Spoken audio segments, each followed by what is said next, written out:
welcome to another episode of the Inner City Mindset Podcast. I'm your host, Edwin De La Rosa, and today I'm sitting with Omar Morillo. Omar's a talented ball player. He's a business management student here at Point Park University. Originally from Venezuela, Omar and his family migrated to the U.S. in 2020, seeking a better future amid political economic challenges. His journey hasn't been easy, adjusting to a new culture, learning English, and overcoming struggles both on and off the field. But through his resilience and hard work, Omar transformed from a struggling freshman to a standout student athlete here at Point Park. Omar is a remarkable kid. Today he's here to share his inspiring story. This is somebody who, when it comes to mental toughness and perseverance, this kid has definitely been through a lot. And, he's really here to share, what it takes to succeed as an international student athlete. Omar, let's get into it. Obviously, you migrated here from Venezuela. Tell me about where you were born exactly in Venezuela, and tell me what was life like for you back home. Well, thank you for the invitation. First of all, my name is Omar. I was born and raised in Venezuela in the year 2002, and I moved out here to the United States in 2020. My life in Venezuela was, I'm not gonna say it was hard. When I born until I was 15 years old, everything was good until the political changes came. It was a tough transition, but I had a good life in Venezuela. I had my friends, which I miss them a lot. I have my family there, which I haven't seen them since I moved out here. It was a good life. It definitely was. That's awesome. And I believe your father was a doctor back home, and your mom, I believe she worked in business administration. A lawyer. Oh, she was a lawyer. She was a lawyer. Okay. Yeah, but most of her time she was at home taking care of my childhood and my brothers as well. That's awesome. My dad always did the job outside of the house to provide us food, and my mom provide us the values, and how you have to act in life. That's amazing. That's amazing. And obviously, the game of baseball was introduced to you at a very young age. When did that passion really start for you overall? Came late. I'm gonna be honest. My passion was soccer. Okay. Interesting. Yeah, at the first, yeah. It's still soccer, I believe. But I think I started to fall in love with the game of baseball when I was 12 years old. Of course, I was growing and I was watching my brother play baseball, professional baseball, and I was like, wow, I really think this game is for me, and I started to enjoy it when I was 12, and that's when I started to, enjoy practice. I started to taking a lot of more ground balls, taking a lot of more reps. Of course, with the help of my dad, he's been there for me since I was 4, but I didn't like it, at first I didn't like it. But then, 12, I used to say, let's go to the field, let's go to take some ground balls or hit, So it started a little bit late. Gotcha. And obviously, with the demanding career that you had in Venezuela, he would still find the time to work out with you, after work or, Yeah, and it was crazy because he hired a coach to train me. And he always had to work from 7 to 12 p.m. Okay. 7 a.m. to 12 p.m. And I was going to the field at 10 a.m. But in that period of time, I was going to finish at 2 p.m. Okay. So he would go from 20 minutes away so fast to the field just to see me. And see if I can, if I was improving, if I was not improving, it was good. That's amazing. That's awesome. I mean, that tells me a lot about how dedicated he was to making sure he made the time, Yeah. for his family, right? Now we're gonna transition to the journey, migrating to the United States. You guys migrated into the U.S. in 2020. Due to political and economic concerns back in Venezuela, can you kind of take us back to that moment? What were you and your family going through back home in Venezuela, and how has it impacted you to this day? I think it still impacted me a little bit. Again, I haven't seen my family, haven't seen my friends. I remember the day that we left. In my community, where I lived, I had a little park. Okay. And me and my friends used to play soccer there. Gotcha. And it was at that moment, I remember 5 a.m. in the morning, I saw for the last time that park. And it really hit me a lot because in that park, that was my childhood. Yeah. Yeah. Mm-hmm. And having the feeling that I could, maybe I won't see that park again. Right. It was tough. It was a tough moment. At 18 years old, it was a tough moment. And of course, my house, my mom and my dad built the house since I was, before I was born, right? And they built that house with the intention of with raising intention you and your brother. yeah, and with the intention that, okay, we're gonna live there until we die, but you never know what's gonna happen. So we took off. We made it to the Apure, that's a state, and through Apure we had to go in a boat to Colombia because the border from Colombia and Venezuela was closed because they didn't have a good political relationship. Okay. Nobody has a good political relationship with them, just the communists. But that was the only way to escape. Gotcha. And that was the only way to be free at the end. And with 2 bags, one bag of mine, I had all my clothes there, and I have 2 pair of shoes, and another bag with my mom's clothes and my dad's clothes. We made it to Colombia, and then we said, okay, we're out now. Let's follow the plan. Through Colombia, we went to Cucuta, and then we arrived to, I think, Miami first. Nice. Florida, yeah. That's and awesome. then after Florida, we went to Arizona. And that was the moment that I saw my brother. And I didn't see him for 10 years, Wow. 11 years. Wow. He made a life here in the United States, and he couldn't go to Venezuela because it was too dangerous. He could have, I don't know, got kidnapped. My dad got kidnapped for twice. It was dangerous, But when we saw my brother, we were like, we did it, Right. And we felt like, okay, we're good now, We felt free. Wow. You know.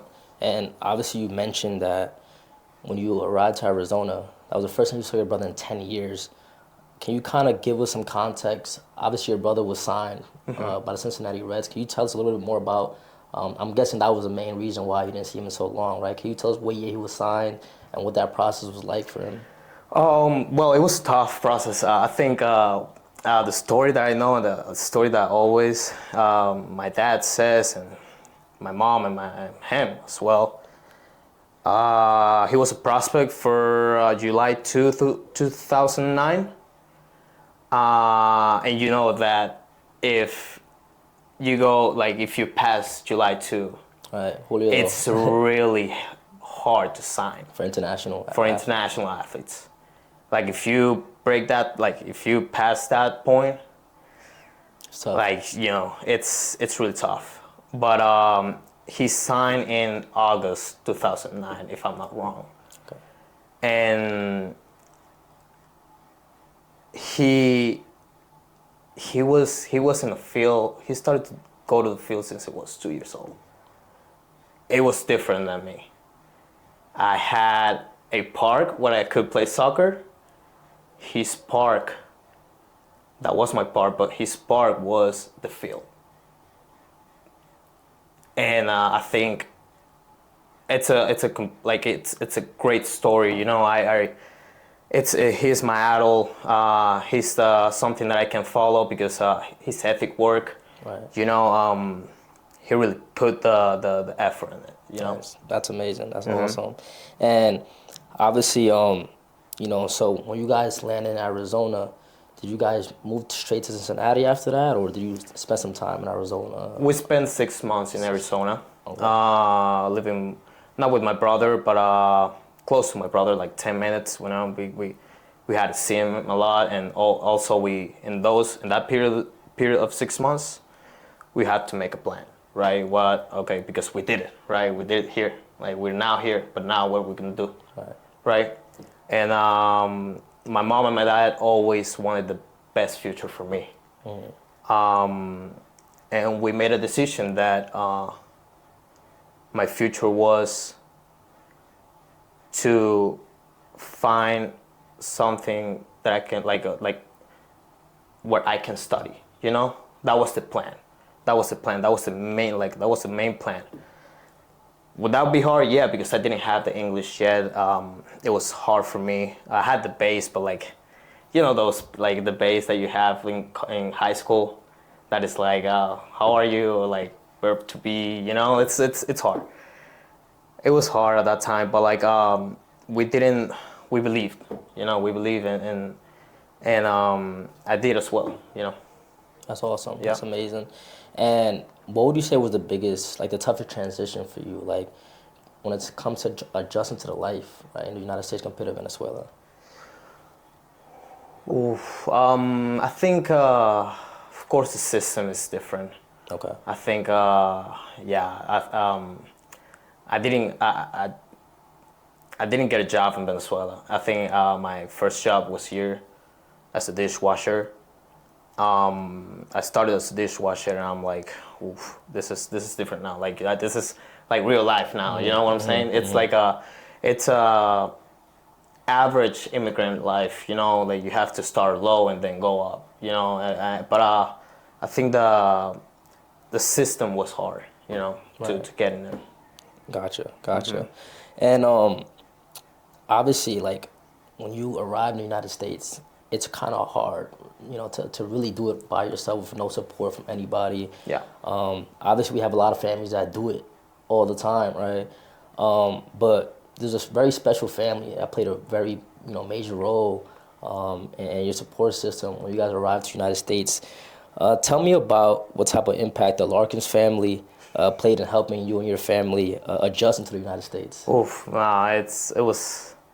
I think we owed the life to them. You know, they made our lives so much easier here, man. When we arrived to Cincinnati, they gave us a place to live.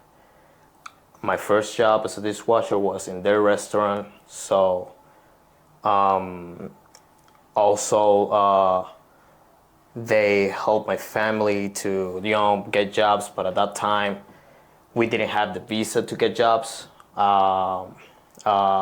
Once we had it, I started to work as a dishwasher. But like, you know, they supported us a lot, man. It's amazing. Which is Judy, Mike, Bo, Annie, Phoebe, Maggie, you know, and Larkins, all the Larkins family. They were amazing to us, man. We really thank them, and also as well the RBI, Cincinnati Reds RBI.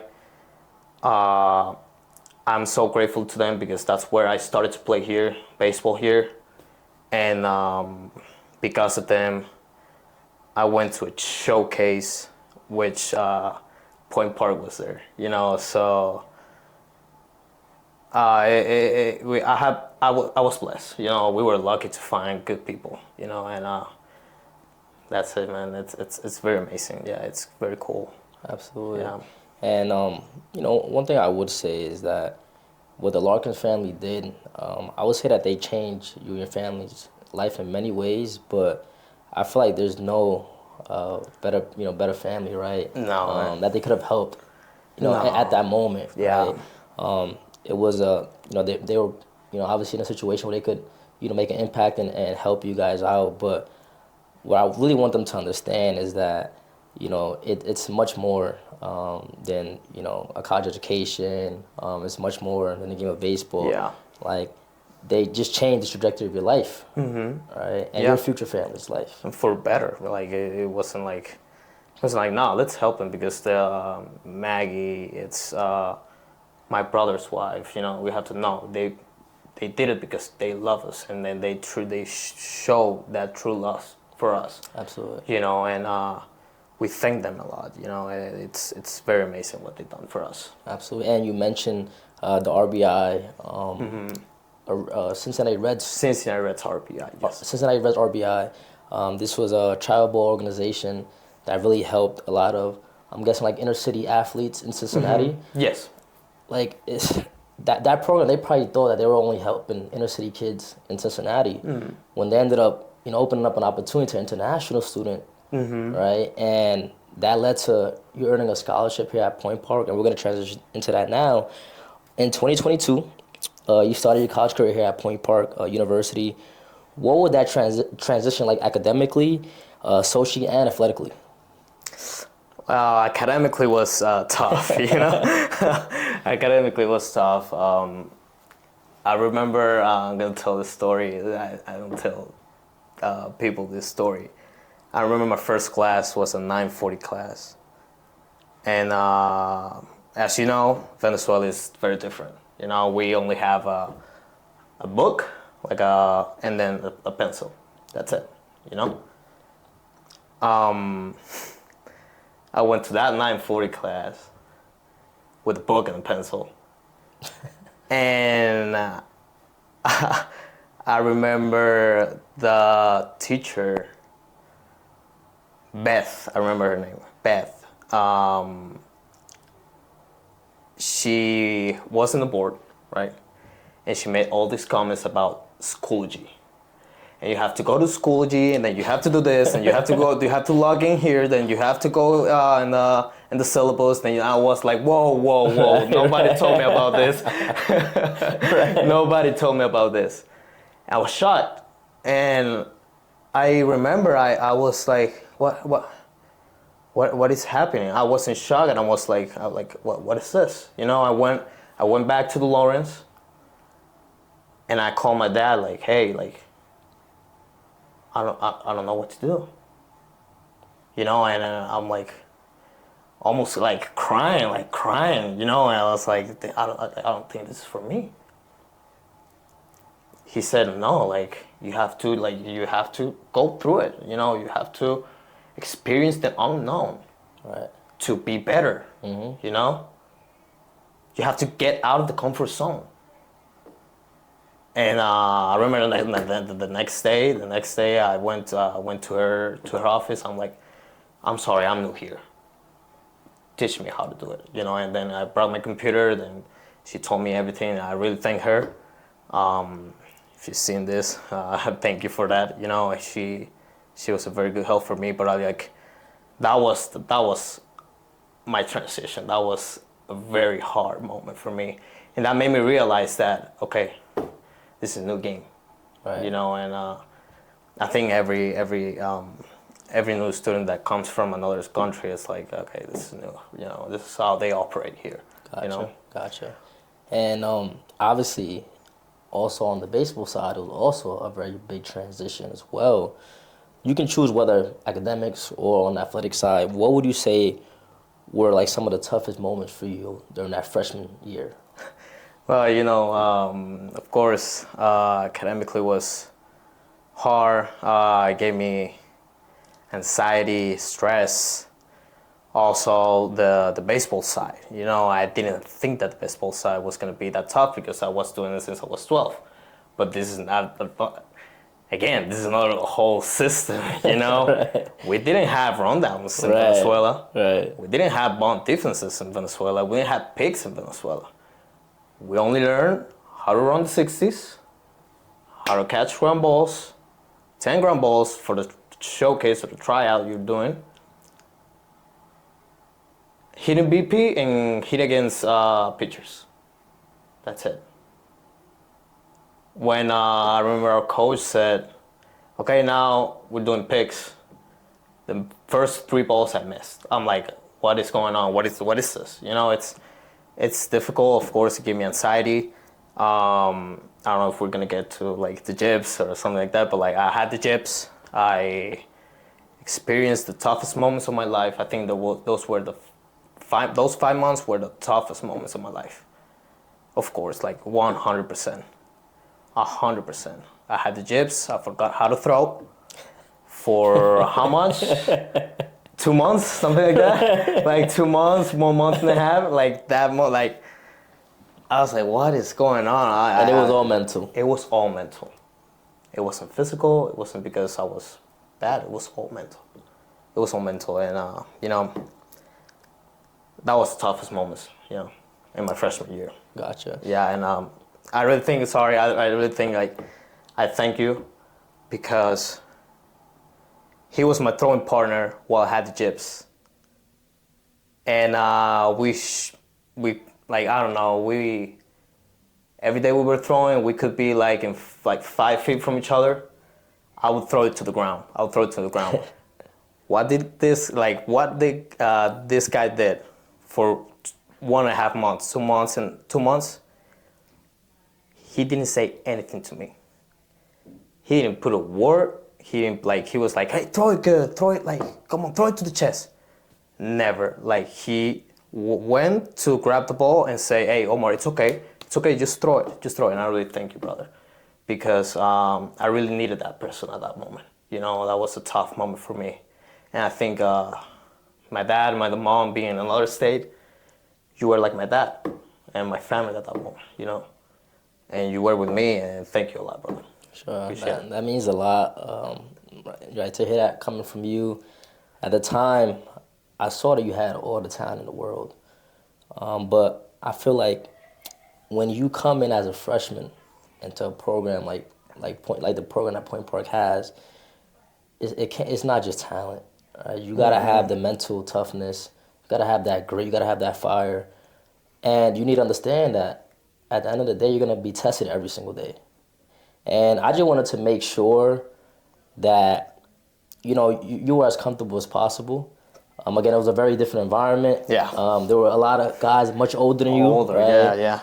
So, again, I just wanted to make sure that you were as comfortable as possible. I mean, it's easy to step on a man when he's down, right? Or when he's going through something mentally or emotionally. And that's another thing. You never know what people are going through, right? There could have been things you were going through personally back home. I know your parents were always on your mind, right? So it's very easy to kind of judge somebody or kick somebody when they're down, right? However, it takes true leadership to really try to be the bigger person and really help somebody kind of get out of that kind of like slump in a way. So again, I really appreciate those words. And obviously that freshman year, you struggled a little bit. You only started in 6 games as a freshman. I know that must have been tough. How did you mentally and physically push through to eventually become a full-time starter and having a breakout season your junior year? I think I started to change mentally, man. I think I knew that my problem wasn't physical at all. It was mental. I really think that if you change mentally, you change your perception in all areas of the game. And I started to research how the mind works, because I want to get out of the gyps, And I knew if I had that confidence again, or I found that, if I find that confidence again, I will be good. I'm not saying that I will be the best of the team, but I will be good. And I really started to, searching how the mind works, started to meditate. And that summer, after that freshman year, I started to meditate 30 minutes a day, 10 in the morning, 10 in the afternoon, 10 at night. And I started to research all this thought process, or like starting to know how my mind works, and what makes me to feel anxious.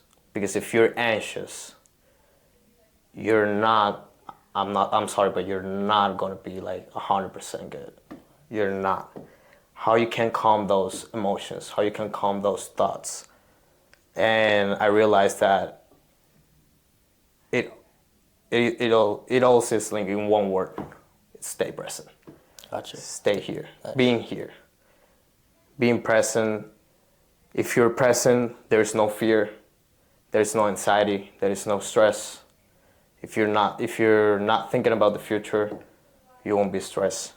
If you're thinking about the past, you won't be depressed or you won't be anxious. I started to, stay present all the time.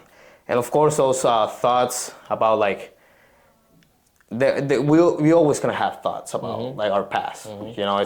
That's how the mind works. It's sad, but you can't control it. Like Absolutely. you can control it.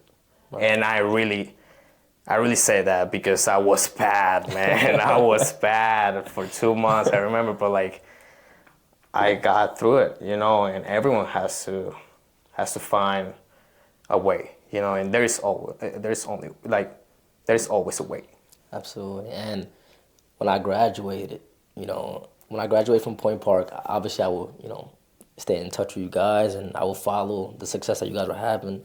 But I want you to understand, like I don't think you understand how proud of you I was to kind of see the success you were having here and to see you have those breakout seasons. I mean, obviously when you arrived as a freshman, a lot of those senior guys, me being one of them, it was our last ride, right? So we didn't really get the opportunity to really, be there for those freshmen and sophomores as much, right? And try to guide them mentally. Obviously, you were. I spent a lot of time with you. Yeah. You were my throwing partner. So I'm blessed that I had the opportunity to have that relationship with you. But when we graduated, we would always hop on a call and talk. And sometimes we watch the games, the national tournaments, stuff like that. But we will always speak about you, right? Thank you. That perseverance, that mental toughness that you had to overcome that, and it showed. I mean, your sophomore season, you started all 52 games. You had 353. And your junior year, last year, right, you started all 53 games, right? So thank God you were able to stay healthy for the past few years. And you had a breakout season. You hit 411, right? You killed it. And, again, your family should be beyond proud. Beyond proud, because at the end of the day, when you used to reach out to them and tell them what was going on during that freshman season, it's tough because there really wasn't much they could do. Yeah. It was time for you to really, step up and deal with this as a young man on your own. Yeah. It was on my own, like you said. It was me because at the end,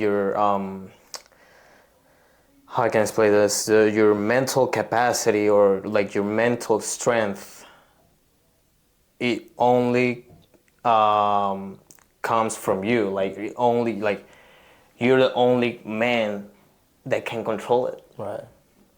Not your dad, not your coach, not your best friend. It's you. It's you, and you have to find a way. I found a way. Thank God. Like I said, I started to do all these things. I started to meditate. I started to read. I started to journal. Journal was so much. Like the importance of journal for me was like amazing. So you will write down My thoughts, what I feel, and also have a routine, man. I think the routine or the habits, because I realized that if you fix your environment around you, your life is gonna be in order. If you fix your room, you fix, the kitchen. I started to do all these things just to fix my mind, right. I started to have a routine, 1 hour every morning, 15 minutes of meditation. I do 25 minutes of reading, 10 minutes of journaling and another 15 or 10 minutes of meditation again. Wow. That's my ritual. That's if I don't do that, I'm not gonna be good for that day. Gotcha. So I think having habits or having rituals or not rituals, like kind of like a routine. A routine can change your life completely. Gotcha. It can change your career as well. That's amazing. And obviously, one of the key things that student athletes have that a regular student might not have is, when you're part of a team, right? It's a brotherhood, right? You have a group of teammates that you could call family, right? For the next 4 years or for the next 2 years if you're a junior college transfer. How has creating a brotherhood with your teammates impacted your college baseball experience, both on and off the field? Oh, amazing! I think having a brotherhood with your teammates, it's you feel secure and you feel like someone is with you. Someone's trusting you. And that's good as well. At the end, you build it, right? You don't you build it with your actions. You have to be kind of like I don't know, socialize with them, of course, build those relationships because I remember my first year, I didn't have a good team, like a lot of good teammates. That wasn't my first year. And I really regret not talking to them. Don't for those kids, freshmen, sophomores or juniors, don't do the mistake that I did that was not talking to the guys that I was not being friends with. You always can talk to them. What is the problem? How can we fix this? How can we be more friends? If you're willing to do it. Because at the end it's our 4 years, and if you create a bad environment, in your teammates, you're not gonna enjoy your 4 lives. Your 4 years of baseball. So don't do it. I'm still having those teammates. We always have those teammates that we're not gonna get along with. Those are cancers on the team. Yeah, right? Yeah, we're always gonna have those teammates. But I think the best decision for you is to talk to them, and be willing to listen to them, be open. Right. And the sad reality too, Omar, is that like a lot of those guys who might not have been the best teammates, a lot of the times they're dealing with a lot of insecurities within themselves in their personal lives, and they feel like they have to kind of like take it out on that freshman who they know that mentally he might not be as mentally tough as those juniors and seniors, and it's sad, right? That's why I take a lot of pride in leadership development, because I feel like a lot of young people lack it. And honestly, like if you really want your athletic program to go to that next level, you need at least 2 or 3, athletes are willing to step up. Yeah. Right? And take full control of the situation. Yeah. And sometimes with that comes tough love, right? But there's a difference between tough love and you completely being, a bad teammate, a bad person. Right? Yeah. There's a fine line there. And I feel like you shouldn't beat yourself up about how you might have handled a certain situation your freshman year. In reality, some of those juniors and seniors, shame on them for not stepping up, and maybe treating you differently, right? So I wouldn't beat yourself up 100%, right? Yeah. And obviously, your older brother, Julio, your blood brother, right? Yep. You would probably obviously, hop on a call with him, kind of explain to him what was going on. What type of role did your older brother Julio play in your life when you were struggling to handle pressure and setbacks on the baseball field? Oh, I remember he said a word to me, and I really think that changed the last period of that freshman year. It was in Spanish says créetela, like believe it, believe you are right. Right. And I started to thinking about that, and I'm like, I will do it. I will do it with humbleness. I will do it like being humble, of course, but I will start to believe. All right. You know who you are. You know what type of talent you Yeah. have to offer. And I really with one word it changed. It changed my perception, and I started to doing better. It's not that my entire freshman year I had the jips. No, last period I started to throw up. I started to throw normal to Edwin. uh, and that was and that word that made an impact to me. It's been like that forever. Even though he was busy when he was a professional, the example that he gave me, the work ethic that he gave me, he didn't have to say words for me to realize that, he was an example for me. He was something that I had to follow, Gotcha. That's amazing. And, one thing I wanted to add to that, right? One thing I wanted to add is that, yes, you do need to kind of have, that confidence. Like, you're like, I'm him. Like, I know what I have to offer in a way, right? But it's tough because when you're a part of a program like Point Parks, where there's a lot on the line, right? There's a lot of talent around you. You kind of feel like, whoa, like this is. It feels like pro, ball. Like Coach Lauren Torre, they treat this program like they run it like a pro program. Yeah. So I can only imagine an 18-year-old kid surrounded by 22, 23, 24-year-olds, right? Guys who were probably top prospects back home. We had a lot of international student athletes, right? We had guys from the West Coast. We had guys from down south. We had guys from the East Coast. We had guys from all over the country, town all over the place. It's tough. It's tough. It's hard for you to kind of just play loose. Yeah. However, once you start to play loose and you kind of tell yourself like, what's the worst that could happen? You don't lose anything. Right? What are you going to lose? Life? Exactly. Are you going to kill your mom if you've made an error? No. Like, dude, at the end of the day, if even if you get benched, right, for a few games, right, go back out there and just be you, be yourself, right? So, again, sometimes it's a lot of, we put a lot of pressure on ourselves. Yeah. Right? And, it's tough for a lot of freshmen to deal with that. And obviously your parents might have been a little worried, right? I kind of wanted you to start to speak a little bit about them.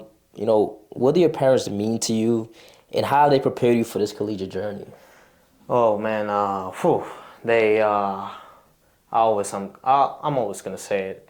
I'm not gonna be the one that says, oh, I had the vision, or I made it like myself. No, man, no. My case is something different, man. I think I always say it. I think out of 100%, 70% of my success comes from them. 30% comes from my work, and I put a lot of work. But the work that they put on me, the dedication, the love, the advices that they always give me, they if it wasn't for them, I wouldn't be here. I think I would be lost, and I really thank them a lot, and then the impact that they had, they always been there, man. I think that's the impact since I was 4 years old. In classes, in baseball, in life, in life, that's the most important part. For sure. And when I was struggling in that freshman year, my dad used to say, "Hey, what is the worst that can happen? They take your scholarship out. Wow, are you gonna die for that? No. You can come back here. We're gonna still love you. Your mom is gonna still make you arepas, Right. make you breakfast. Right. I'm gonna still give you advice.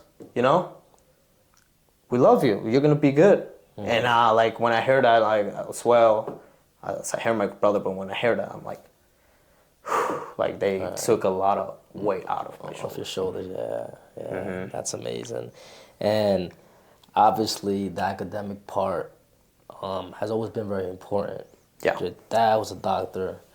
Your mom was a lawyer. And sometimes we don't do it enough, but we don't tell our parents how proud we are of them, of all that they have accomplished, right? And in your situation, right, they set such a great example from your end, it's like, listen, they set the bar. Yeah. They set the Yeah. bar. So, Yeah. you're majoring in business management here at Point Park. How do you see yourself using that degree in the near future? Okay. Yeah. So my mindset always was since I was 21. Well, sorry, I was 20 years old. I want to be an entrepreneur. Of course, I had different ideas. At that time, I wanted to build my own cage. Okay. I wanted to be a coach. Nice. I have more like further ideas. I have more big ideas, and I think with my degree, it's gonna help me a lot. Just to understand how to play the game. Of course, you have to research a lot. There's a lot of like successful entrepreneurs on the internet. Some of them are scams. Some of them are like saying the truth. You just have to find the right for you. But I think thanks to the system here, or like thanks to the relationships, I believe that I made here in Point Park, made me realize that there is always something new to follow. There's always something like kind of create something bigger than yourself. You know what I'm saying? Like aim higher, aim high. Aim higher and higher and higher every year. And have goals as well. It made me realize that that we always have to improve in something, Right. and have goals, and can be in relationships, it can be in your own business, socially, physically, mentally, and that's the most important part. So, thanks to that.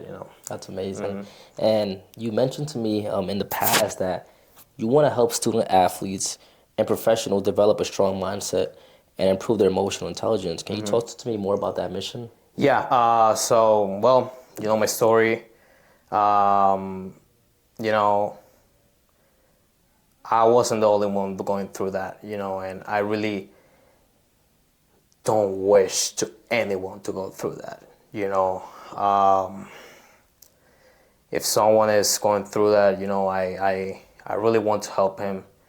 Some people will say, "Hey, I need help." Some people might not. It might be because of ego. It might be because of they're shy. They don't want to like talk about it. I did. I went to a psychologist. I went to all of those to help me a lot. And I think my story is kind of like I'm not gonna say the worst. Of course not, because there's more people that's been through worse. But I don't want anyone to be in those moments in their life. Never, man, never. I don't really wish to anyone that, and I think me helping them and giving them advice of what I did, I don't know, I can be like the happiest man in the world, just by helping someone and saying something to them, Gotcha. That's amazing. And obviously, you were international student transfer, right? If you could give advice to international student athlete who are struggling to adjust to collegiate baseball here in the United States, what advice would you give them? Advice. I think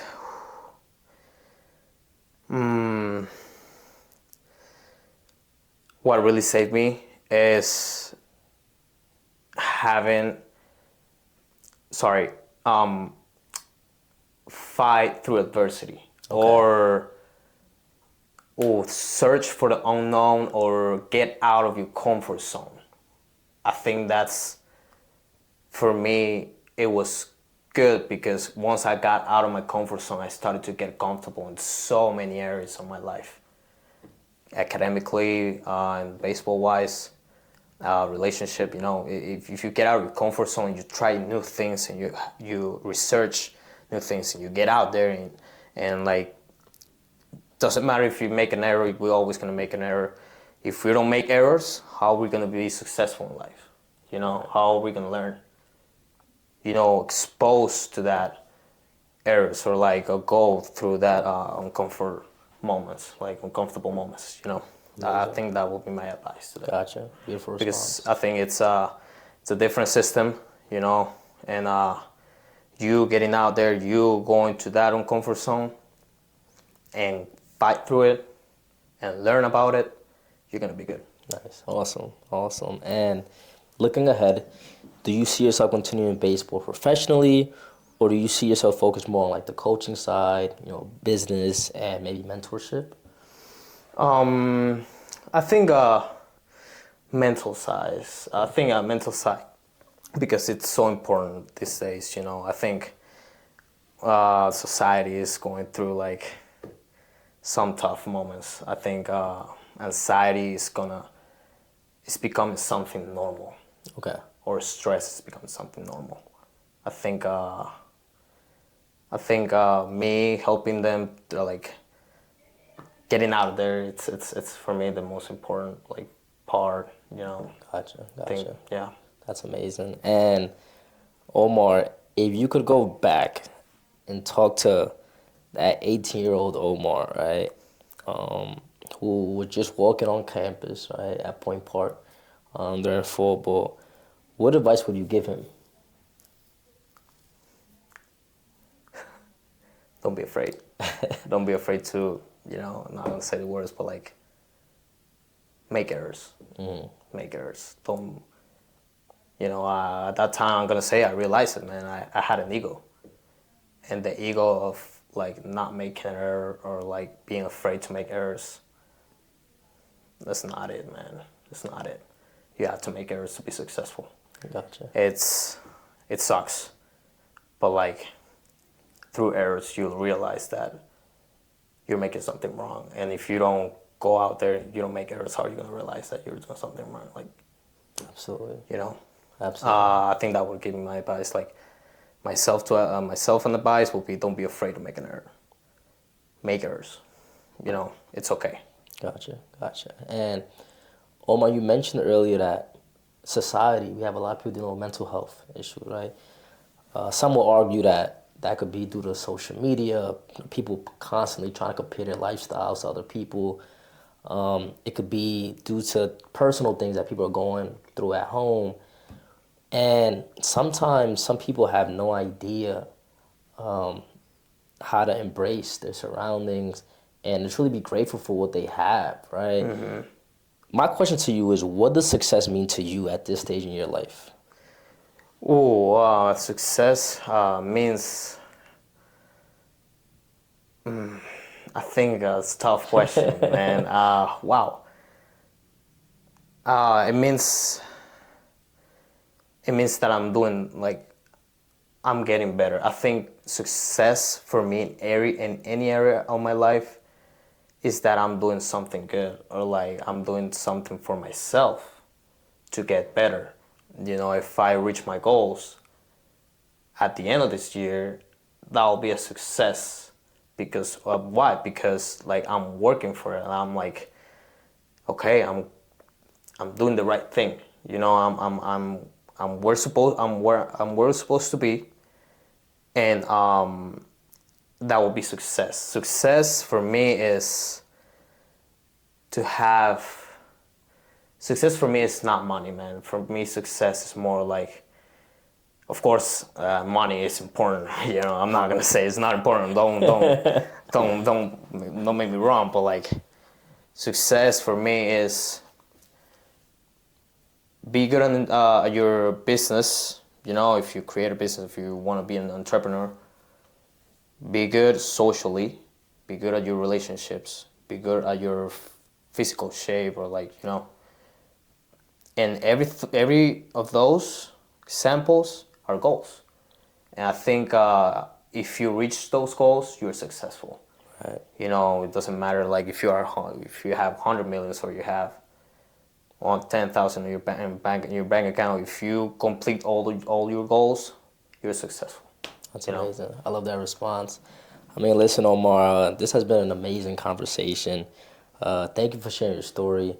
Thank you for being a person that you are. Thank you. And I truly think that a lot of young people can resonate with your story, Unfortunately, a lot of student athletes, we go through things on a day-to-day, basis that people from the outside looking in don't really know about, right? The pressures of, being academically sound, the pressures of making your family proud, the pressures of producing on the baseball field, right? I mean, you're dedicating 4 or 5, 6 hours out of your day every single day, from August until season starts, right? So you want to make sure that that's paying off, right? So there's a lot that goes with this. I'm glad that you were able to share your story, and yours is unique, I Thank would you. say, because I think that, like I told you earlier, this is a program that, it's tough. It's tough for you to make it, as a freshman, and to be exposed to so much at such a young age. But listen, you overcame those obstacles, and you proved so many people wrong. I'm you, super brother. proud of you. Thank you. And Omar, to end this conversation, any final words of wisdom for our audience before we wrap up? Yeah, I think to any kid or any person, like my dad always says, there's only a way to go. That is not down, it's not stay the same. It's going up, you know. Try to go up as soon as you can, or try to do it. Like you just have to try. You just have to do it, because that's a human experience at the end. We commit errors and we learn through them, and then we improve. We improve as a human beings. That's I think that's the advice that I can give to you guys, to any kid that is watching. And if you need help, I think Edwin is the best. I think Edwin is the best help you can get. Thank you, man. Thank you so much. And what you did for me, like, I'm gonna remember always. I'm gonna remember always. And my success comes from people like you. Comes from my family. Comes from the Larkins. Comes from any people that gave me support. And you're in there, man. Thank you so much. I appreciate you, Omar.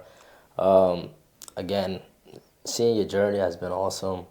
Like I said earlier, I'm super proud of everything that you've been able to accomplish, and I'm looking forward to seeing you have another breakout season. Yeah. Right. Yeah. Finishing strong, man. I can't wait to see you graduate. Your family should be super proud, man. You're gonna do big things, and I think what makes you stand out from a lot of other people is your heart. You have a big heart, brother. Thank you, So brother. again, I wish you the best of luck. Thank you so much. Thank you for joining me today, brother. Thank Much you. love for you, bro.